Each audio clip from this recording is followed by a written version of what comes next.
Hi, this is Brianna with journal number 3 for EDAD 610.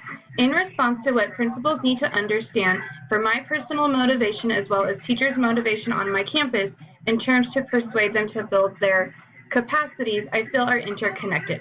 A principal needs to understand both my personal motivation and a teacher's motivation for what they want out of their career. What are their short-term and long-term goals in the career?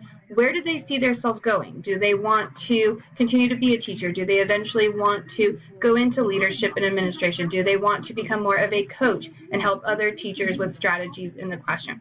They need to have an understanding of what interests teachers and what roles within a school setting interest teachers to help lead them in the right path to build those capacities.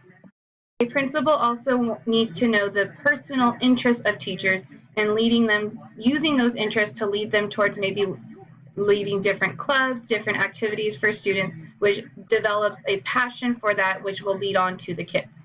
What I think a principal needs to say or do to have teachers develop their professional capacities is to give a purpose for why things are happening. If we are going for professional development, not just saying, okay, this is required, you have to do it, but giving a purpose for how this is going to apply in our classrooms, how this is going to apply for our future as teachers and our school, as well as offer professional development on what we need.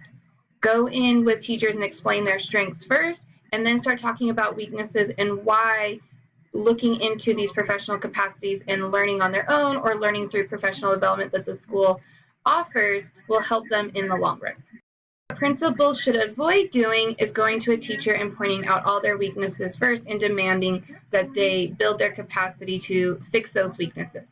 Also, they need to avoid promising things that may or may not be able to happen.